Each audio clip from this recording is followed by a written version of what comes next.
Magandang araw mga bata! Ako nga pala si Ate Aubrey at ngayong araw ay pag-aaralan natin ng mga alpabeto, numbers, shape, kulay at tunog ng mga hayop. Ngayon ay hawak ko ay ang mga alpabeto. So, ito ang una nating tatalakayin. Ang letter A. Kung sa Tagalog ay A. Susunod naman ay ang letter E. Kung sa Tagalog ay E.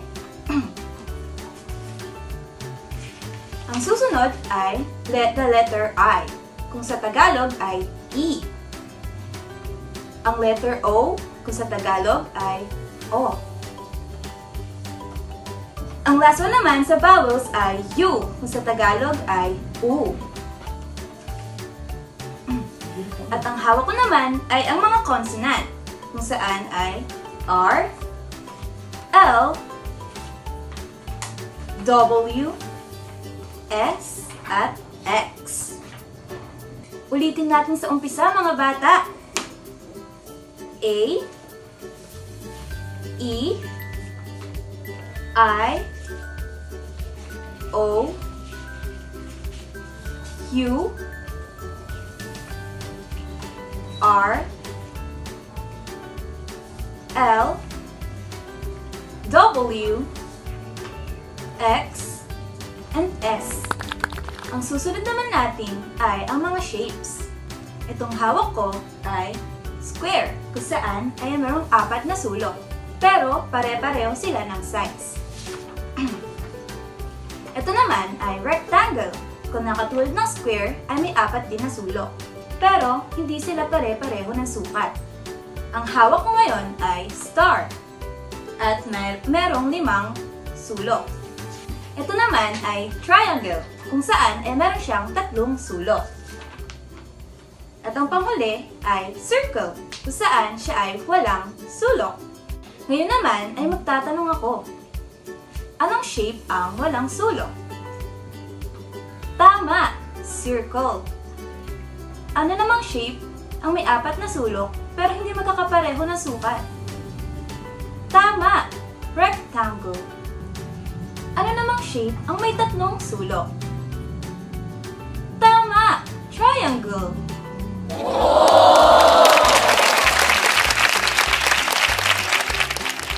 Ngayon naman ay magbibilang tayo. Pakitaas ang inyong mga kamay at samahan niyo akong magbilang. 1, 2, 3, 4, 5, 6, 7, 8, 9, 10. Mga bilang ito. In English, 1, 2, 3, 4, 5, 6, 7, 8, 9, and 10. This is how we count. Ngayon naman ay tatanungin ko kayo. Ilang bilang ito? Tama! 6. Ito naman. Tama! 5. Paano naman to? Ang galing! 2 nga! Ngayon naman ay mag-aaral tayo ng basic math. Addition at subtraction. Kung meron akong 5 mansanas at bibigyan ko si John ng isa, ilang mansanas na lang ang matitira sa akin? Tama! 4 na mansanas. E paano naman kung meron akong 1 mansanas at bibigyan ako ni John ng 3?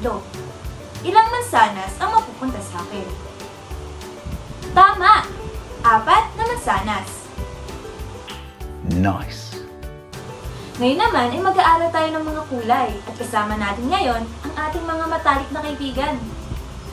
Ang una ay si Deer. Meron siyang kulay brown. Ang pangalawa ay si Kuromi. May kulay violet. At meron tayong hawak na M&M's na may kulay na green, red, at dilaw. At meron naman tayo na piano na kung saan may kulay na kulay pink.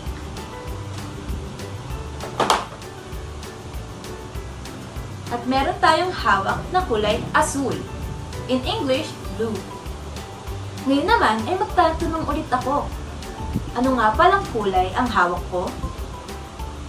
Tama! Color brown. Ito naman kaya, anong kulay kaya ang hawak ko? Tama! Violet.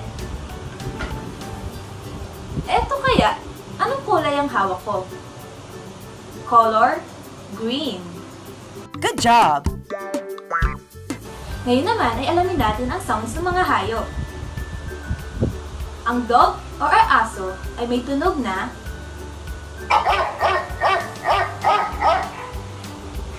ang pusa or cat ay may tunog na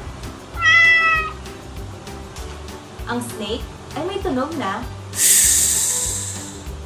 at ang manok or chicken ay may tunog na Mga bata, ano nga ulit ang tunog ng aso? Ang galing! Eh, ang pusa kaya? Tama! Ano kaya ang tunog ng manok? Ang gagaling nyo naman! Eh, ang ahas? Tama!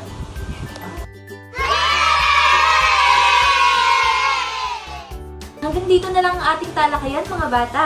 Ako nga pala si Ate Aubrey. Hanggang sa muli natin pagkikita. Paalam!